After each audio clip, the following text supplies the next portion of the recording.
Hello बच्चों, कैसे हैं आप सब लोग। तो इस क्लास में हम कनिष्ठ सहायक एग्ज़ाम के लिए भारतीय राज्य व्यवस्था को पढ़ेंगे। यह क्लास आपके लिए काफ़ी ज़्यादा हेल्पफुल होगी बच्चों। क्लास में जो यहाँ पर प्रश्न लिए गए हैं यह बहुत ज़्यादा टाइप किए हुए प्रश्न तो नहीं हैं, क्योंकि समय कम बचा हुआ है और मेरा प्रयास रहेगा सभी इम्पोर्टेंट टॉपिक को मैं आपके कवर करा पाऊँ। ख़ास तौर पे पॉलिटी, हिस्ट्री और ज्योग्राफी के ज़्यादा से ज़्यादा जीएस के अंतर्गत जो भी बच्चे 31 तारीख को एग्ज़ाम देने वाले हैं उनके लिए काफ़ी महत्वपूर्ण यह क्लास रहेगी। पीडीएफ आपको टेलीग्राम चैनल पे मिल जाएगा, और अगर आप मुझसे कुछ पूछना चाहते हैं तो इंस्टाग्राम पर जुड़ जाइएगा। वहाँ से आप मुझसे कोई भी चीज़ पूछ सकते हैं किसी भी टॉपिक के बुक के बारे में, कि जल्दी जो भी आप पूछना चाहें तो आप वहाँ से पूछ सकते हैं। अभी तो इस क्लास में हम देखने वाले हैं पहले कुछ एमसीक्यू को जो प्रीवियस ईयर एग्ज़ाम में पूछे गए हैं, फिर हम देखेंगे इसके वन लाइनर को। ठीक है, तो चलिए शुरू करते हैं इस क्लास को। ज़्यादा से ज़्यादा आप लोग शेयर करिएगा ताकि ज़्यादा से ज़्यादा बच्चों तक यह पहुंच सके, और टेलीग्राम से पीडीएफ डाउनलोड कर लीजिएगा। तो पहला प्रश्न है, निम्नलिखित में से किस अधिनियम द्वारा भारत में प्रांतों को स्वायत्तता प्रदान की गई थी। तो इस प्रश्न का राइट आंसर हो जाएगा ऑप्शन सी, भारत सरकार अधिनियम 1935 के द्वारा।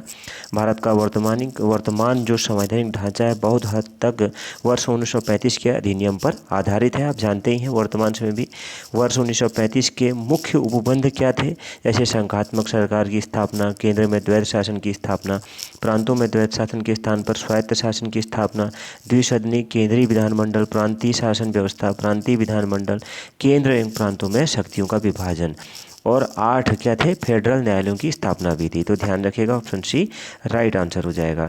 अगला प्रश्न है हमारा प्रश्न नंबर 2, भारत के संविधान के ऊपर सबसे अधिक प्रभाव निम्नलिखित में से किसका माना जाता है।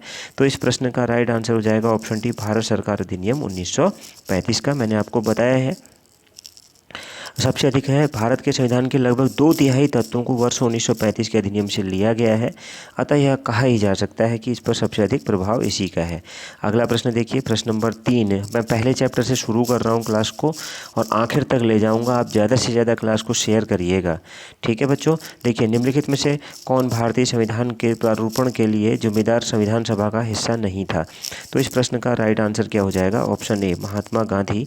ऑप्शन ए इस प्रश्न का राइट आंसर हो जाएगा। ठीक है, महात्मा गांधी भारतीय संविधान सभा के प्रारूपण के लिए जिम्मेदार संविधान सभा का हिस्सा नहीं थे। संविधान सभा के अस्थायी अध्यक्ष कौन थे, सच्चिदानंद सिन्हा, और स्थायी अध्यक्ष डॉक्टर राजेंद्र प्रसाद से, इनका भी आप नाम याद रखिएगा। प्रश्न नंबर 4 है, शासन की एकात्मक पद्धति का लाभ है क्या। तो इस प्रश्न का राइट आंसर हो जाएगा बी, दृढ़ राज्य। ठीक है, शासन की एकात्मक पद्धति में केंद्र सर्वोपरि होता है, जो कि राज्य या राष्ट्र को सुदृढ़ता प्रदान करता है।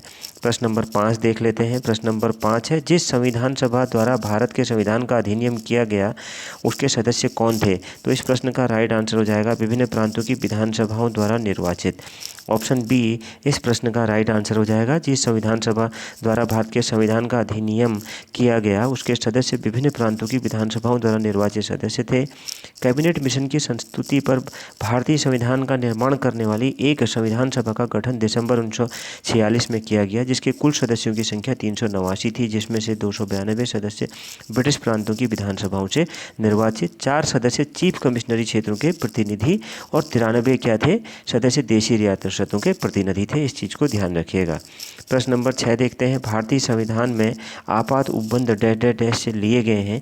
तो इस प्रश्न का राइट आंसर हो जाएगा ऑप्शन बी, भारत सरकार अधिनियम 1935 से लिए गए हैं। प्रश्न नंबर 7 है, प्रथम केंद्रीय विधानसभा का गठन किया गया था। तो ऑप्शन सी 1921 में किया गया था। ठीक है, भारत सरकार अधिनियम 1919 के तहत किया गया था 1921 में। इसके प्रथम अध्यक्ष फ्रेडरिक कौन थे, इनका नाम क्या है, फ्रेडरिक व्हाइट इनका नाम था। यह 1921 से 25 तक रहे थे बच्चों। जबकि दूसरे अध्यक्ष इसके कौन थे, स्वराज पार्टी के ही कौन थे, विट्ठल भाई पटेल थे, जो 1925 से 1930 तक रहे थे।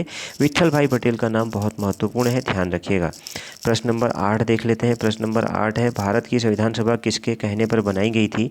तो राइट आंसर हो जाएगा ऑप्शन डी, कैबिनेट मिशन के कहने पर बनाई गई थी। भारत की संविधान सभा का गठन इसके द्वारा किया गया था। प्रस्तावों के तहत 1946 में किया गया था? संविधान सभा का गठन संविधान के निर्माण के लिए किया गया था, ध्यान रखिएगा। प्रश्न नंबर 9 है, निम्नलिखित में से किस अधिनियम में नियंत्रक महालेखा परीक्षक नामक पद का सुझाव दिया गया? तो इसका राइट आंसर क्या हो जाएगा? ऑप्शन बी 1919 का अधिनियम, ऑप्शन बी इस प्रश्न का राइट आंसर हो जाएगा। इस महालेखा परीक्षक की नियुक्ति का अधिकार दिया गया था। प्रश्न नंबर 10 देख लेते हैं। प्रश्न नंबर 10 है हमारा, देखिए प्रश्न नंबर 10 कुछ बच्चों थोड़ा बड़ा सा है। भारतीय संविधान केवल सरकार के लोकतांत्रिक रूप की कल्पना नहीं करता बल्कि एक लोकतांत्रिक समाज की भी कल्पना करता है, क्योंकि यह इसकी विचारधारा से ओतप्रोत है। न्याय, स्वतंत्रता, समानता, भाईचारा। तो देखिए इस प्रश्न का सही उत्तर क्या हो जाएगा? ऑप्शन डी, ध्यान रखिएगा 1 2 3 4 इस क्रम में होगा। क्या है? देखिए भारतीय संविधान की प्रस्तावना केवल सरकार के लोकतांत्रिक रूप की कल्पना नहीं करती बल्कि एक लोकतांत्रिक समाज की भी कल्पना करती है, क्योंकि यह न्याय, स्वतंत्रता, समानता, बंधुत्व की विचारधारा से ओतप्रोत है। अगला प्रश्न देखते हैं, स्वातंत्र्यवाद किसका घोतक है? तो स्वातंत्र्यवाद किसका घोतक है? तो इसका राइट आंसर क्या हो जाएगा? ऑप्शन सी, सामाजिक, राजनीतिक और आर्थिक पहलुओं की स्वतंत्रता। ऑप्शन सी इस प्रश्न का राइट आंसर हो जाएगा। ठीक है, देखिए स्वातंत्र्यवाद स्वतंत्रता और समानता के विचारों पर आधारित एक राजनीतिक दर्शन है। इसके विस्तृत अर्थ में सामाजिक, राजनीतिक तथा आर्थिक, धार्मिक स्वतंत्रता और अंतर्राष्ट्रीय सहयोग शामिल है, ध्यान रखिएगा। प्रश्न नंबर 12 देखते हैं, भारतीय संविधान सभा की प्रस्तावना में किस प्रकार के न्याय की बात नहीं कही गई है? तो इसका राइट आंसर हो जाएगा ऑप्शन ए, लोकतांत्रिक न्याय की बात नहीं की गई है। भारतीय संविधान की प्रस्तावना में सामाजिक, आर्थिक और राजनीतिक न्याय की बात कही गई है, यह ध्यान रखिएगा। और यह जो है जबकि लोकतांत्रिक शब्द का प्रयोग का है लोकतंत्रात्मक गणराज्य बनाने के लिए किया गया है बच्चों। प्रश्न नंबर 13 को देख लेते हैं, संविधान के अंतर्गत भारतीय लोकतंत्र के आदर्शों को हम कहाँ देख सकते हैं? तो इसका राइट आंसर क्या हो जाएगा? प्रस्तावना में देख सकते हैं। ऑप्शन ए राइट आंसर हो जाएगा। भारतीय संविधान के अंतर्गत भारतीय लोकतंत्र के आदर्शों की झलक हमें प्रस्तावना में तो मिलती है। प्रस्तावना के माध्यम से भारतीय संविधान का सार, अपेक्षाएं, उद्देश्य, उसका लक्ष्य तथा दर्शन भी प्रकट होता है, इस चीज़ को ध्यान रखिएगा। अगला प्रश्न है प्रश्न नंबर 14, संविधान की प्रस्तावना में भारत को निम्नलिखित में से किस रूप में घोषित किया गया है? तो इसका राइट आंसर हो जाएगा ऑप्शन सी, एक प्रभुता संपन्न समाजवादी पंथ निरपेक्ष लोकतांत्रिक गणराज्य, यह किया गया है। तो ऑप्शन सी इस प्रश्न का राइट आंसर होगा। यहाँ पर ध्यान रखना है कि मूल संविधान की प्रस्तावना में समाजवादी पंथ निरपेक्ष अखंडता शब्द नहीं थे। इन्हें उस समय की जो प्रधानमंत्री थी इंदिरा गांधी द्वारा गठित सरकार स्वर्ण सिंह समिति की सिफारिश पर किए गए 42वें संविधान संशोधन 1974 द्वारा प्रस्तावना में जोड़ा गया था, इसे ध्यान रखिएगा। प्रश्न नंबर 15 है, लोकप्रिय प्रभुसत्ता क्या है? तो लोकप्रिय प्रभुसत्ता क्या है? ऑप्शन बी, जनता के प्रतिनिधि का प्रभुत्व है बच्चों। तो ऑप्शन बी राइट आंसर हो जाएगा। मैं थोड़ा सा इसकी चर्चा करूंगा। लोकप्रिय प्रभुसत्ता का अर्थ एक ऐसी शासन पद्धति से है जिसमें जनता अपने प्रतिनिधियों के माध्यम से शासन करती है। ऐसी शासन व्यवस्था में जनता को अपने प्रतिनिधियों को चुनने तथा समय समय पर उन्हें परिवर्तित करने का अधिकार होता है। इस शासन प्रणाली का विकास सामाजिक समझौता सिद्धांत के आधार पर हुआ है। ध्यान रखना है कि लोकप्रिय प्रभुसत्ता लोकमत की शक्ति में सार्थक होती है। अगला प्रश्न देखते हैं। अगला प्रश्न है हमारा प्रश्न नंबर 16, भारतीय संविधान पूर्णतः किस तिथि से लागू हुआ था? तो ऑप्शन डी 26 जनवरी 1950 से 26 जनवरी 1949 को भारत पूर्ण संप्रभु लोकतांत्रिक गणराज्य बना, क्योंकि संविधान सभा द्वारा संविधान की उद्देशिका अथवा प्रस्तावना को 26 नवंबर 1949 को अंगीकृत, अधिनियत और आत्मसमर्पित किया गया तथा संविधान के कुछ अनुच्छेदों को तत्काल लागू कर दिया गया, जबकि शेष संविधान को 26 जनवरी 1950 को लागू किया गया। अतः संविधान के पूर्णतः लागू होने की तिथि 26 जनवरी 1950 है। अगला प्रश्न देखते हैं। अगला प्रश्न है, संविधान सभा ने भारत के संविधान को, तो इसका राइट आंसर क्या हो जाएगा? संविधान सभा ने भारतीय के संविधान को कब अंगीकृत किया? तो ऑप्शन डी ये राइट आंसर हो जाएगा 1949 को। अगला प्रश्न देखते हैं। प्रश्न नंबर 18, संविधान की उद्देशिका प्रस्तावना का संशोधन कितनी बार किया गया था? तो इसका भी राइट आंसर क्या हो जाएगा? ऑप्शन सी 1 बार किया गया था। ठीक है, देखिए फास्ट क्लास है यह, ताकि आपका रिवीजन हो सके। देखिए ज़्यादा डिटेल में नहीं जाएंगे। संविधान की उद्देशिका में संशोधन 1 बार 42वें संविधान संशोधन 1976 द्वारा किया गया था। इसके द्वारा उद्देशिका में समाजवाद, पंथ निरपेक्षता और अखंडता शब्द जोड़े गए। अगला प्रश्न देख लेते हैं। अगला प्रश्न है प्रश्न नंबर 19 है हमारा, भारतीय संविधान की प्रस्तावना में निम्नलिखित में से किस अभिव्यक्ति का प्रयोग नहीं किया गया है? तो इसका राइट आंसर क्या हो जाएगा? ऑप्शन डी, संघीय। इसका प्रयोग नहीं किया गया है, फेडरल जिसको बोलते हैं, परंतु अनुच्छेद 1 के अंतर्गत भारत को राज्यों का संघ घोषित किया गया है, यह भी ध्यान रखिएगा। प्रश्न नंबर 20 है, भारत के संविधान में संघीय शब्द का प्रयोग कहाँ पर हुआ है?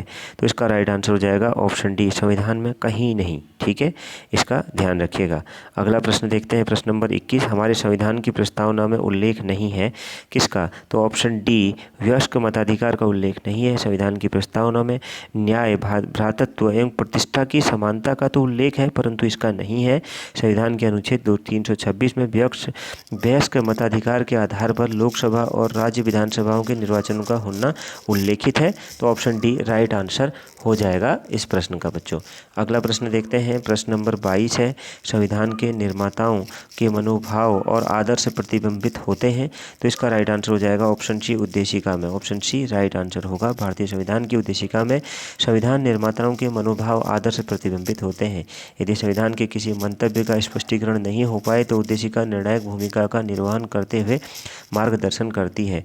इंद्री बेरुबारी यूनियन 1960 मामले में कहा गया है कि प्रस्तावना संविधान के निर्माताओं के आशय को स्पष्ट करने वाली कुंजी है। ऑप्शन सी इस प्रश्न का राइट आंसर हो जाएगा बच्चों। इस चर्चा को एक दो बार सुन लीजिएगा, आपका बिल्कुल सही कोई भी प्रश्न जाएगा। निम्नलिखित में से किस अनुच्छेद में इंडिया को भारत भी कहा गया है? तो यहाँ पर राइट आंसर ऑप्शन ए हो जाएगा, अनुच्छेद 1 में। भारत के संविधान के भाग 1 के अनुच्छेद 1 में कहा गया है भारत अर्थात इंडिया राज्यों का संघ होगा बच्चों। अगला प्रश्न देखते हैं, प्रश्न नंबर 24 है, शक्तियों का विभाजन एवं स्वतंत्र न्यायपालिका किसकी दो महत्वपूर्ण विशेषताएं हैं? तो इसका राइट आंसर क्या हो जाएगा? ऑप्शन बी, सरकार का संघीय स्वरूप। ऑप्शन बी इस प्रश्न का राइट आंसर हो जाएगा। अगला प्रश्न देखते हैं, प्रश्न नंबर 25, भारत में किस प्रकार का संघवाद देखा जाता है? तो भारत में किस प्रकार का संघवाद देखा जाता है? तो इसका राइट आंसर क्या हो जाएगा? और इस प्रश्न का देखिए और भी इसके ऑप्शन है, तो इसका राइट आंसर ऑप्शन बी हो जाएगा, संघ बनाकर राज्यों का गठन। अनुच्छेद 1 में भारत को राज्यों का संघ कहा गया है। भारतीय संविधान एक संघीय प्रणाली का प्रावधान करता है क्योंकि केंद्र और राज्यों के मध्य शक्तियों का स्पष्ट विभाजन है। यद्यपि यह पूर्ण संघ नहीं है बच्चों, क्योंकि इसके कई प्रावधान एक शक्तिशाली केंद्र की रचना करते हैं। आगे बढ़ते हैं बच्चों, अगला प्रश्न देख लेते हैं। प्रश्न नंबर 26 है हमारा, भारत में संघ राज्य क्षेत्रों की संख्या कितनी है? तो इसका राइट आंसर हो जाएगा ऑप्शन बी, 7 है। तो ऑप्शन बी इस प्रश्न का राइट आंसर हो जाएगा। ठीक है, देखिए प्रश्न काल में भारत में संघ राज्य क्षेत्रों की संख्या 7 थी, इस चीज़ को ध्यान रखिएगा, प्रीवियस ईयर प्रश्न है यह। वर्तमान में संख्या 8 हो गई है, या सभी जानते हैं, जैसे दिल्ली, पुडुचेरी, चंडीगढ़, दादरा व नागर हवेली, दमन द्वीप, अंडमान निकोबार द्वीप समूह, जम्मू कश्मीर, लद्दाख तथा लक्षद्वीप, इसको ध्यान रखिएगा। ठीक है, तो वर्तमान समय का प्रश्न यह नहीं है, थोड़ा प्रीवियस ईयर क्वेश्चन है, मैंने आपको बताया था, तो लेकिन बहुत इंपॉर्टेंट है। लक्काद्वीप, मिनिकोय और अमीन दीवी का नाम बदलकर लक्षद्वीप किस वर्ष से संसदीय अधिनियम द्वारा किया गया था? तो इसका राइट आंसर क्या हो जाएगा? ऑप्शन ए, 1973 के द्वारा। लक्काद्वीप, मिनिकोय, अमीनी द्वीप का नाम बदलकर लक्षद्वीप 1973 में संसदीय अधिनियम द्वारा किया गया था। अगला प्रश्न देखते हैं, प्रश्न नंबर 28 है, संघ राज्य क्षेत्रों में निम्नलिखित में से क्या शामिल नहीं है? तो इसका राइट आंसर क्या हो जाएगा? ऑप्शन सी, जम्मू और Kashmir. Option C right answer हो जाएगा। प्रश्नकाल में जम्मू और कश्मीर संघ राज्य क्षेत्र में शामिल नहीं था। अगस्त 2019 में बच्चों अनुच्छेद 370 के तहत ध्यान रखिएगा, मैं प्रश्न समय जब ये पूछा गया उस समय की 2014 में पूछा गया प्रश्न है, ध्यान रखिएगा। तो अभी क्या अनुच्छेद 373 के तहत जम्मू और कश्मीर राज्य को प्राप्त विशेष दर्जे को समाप्त करके जम्मू कश्मीर पुनर्गठन अधिनियम 2019 के माध्यम से जम्मू एवं कश्मीर तथा लद्दाख को केंद्र शासित प्रदेश का दर्जा दिया गया है।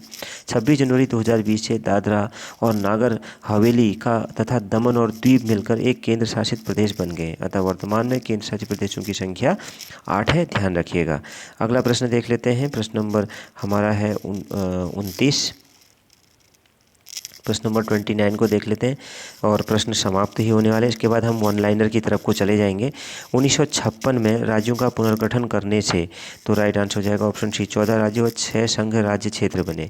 ठीक है, 1956 में राज्यों का पुनर्गठन करने से 14 राज्य क्रमशः आंध्र प्रदेश, असम, बिहार, बॉम्बे, केरल, मध्य प्रदेश, मद्रास, मैसूर, उड़ीसा, पंजाब, राजस्थान, उत्तर प्रदेश, पश्चिमी बंगाल, जम्मू कश्मीर और 6 संघ राज्य क्षेत्र अभी दिल्ली, हिमाचल, मणिपुर, त्रिपुरा, अंडमान निकोबार द्वीप समूह, लक्काद्वीप, मिनीगर, अमिनी द्वीप समूह बने थे। आप भी इन्हें ध्यान रखिएगा। ठीक है, आपके लिए बहुत ज़्यादा ज़रूरी है।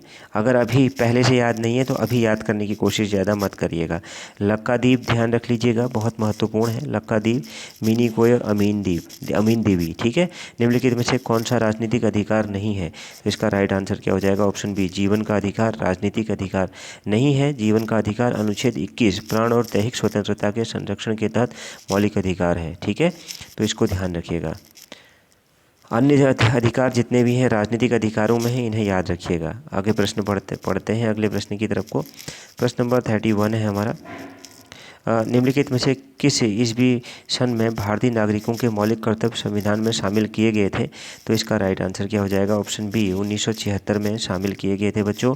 सरदार स्वर्ण सिंह समिति की सिफारिश पर 42वें संविधान संशोधन 1976 द्वारा भारतीय संविधान में भाग 4(4)A भी कहते हैं तथा अनुच्छेद 51A जोड़कर भारतीय नागरिकों के 10 मौलिक कर्तव्य शामिल किए गए थे, जिनकी संख्या 86वें संविधान संशोधन 2000 बाद के 12 से 12 हो गई थी। अब देखिए यहाँ पर हम एक चीज़ और जानेंगे, जो ये वन लाइनर है इस चैप्टर के, उनको समझ लेंगे ताकि आपका कुछ भी छूटे ना। देखिए, भारतीय संविधान के 22 भागों में से जो संविधान के गठन के समय थे उनमें से हटाया गया एकमात्र भाग है भाग क्या? 7। भारतीय संविधान सब व्यक्तियों को मानता है क्या? समान। आगे बढ़ते हैं।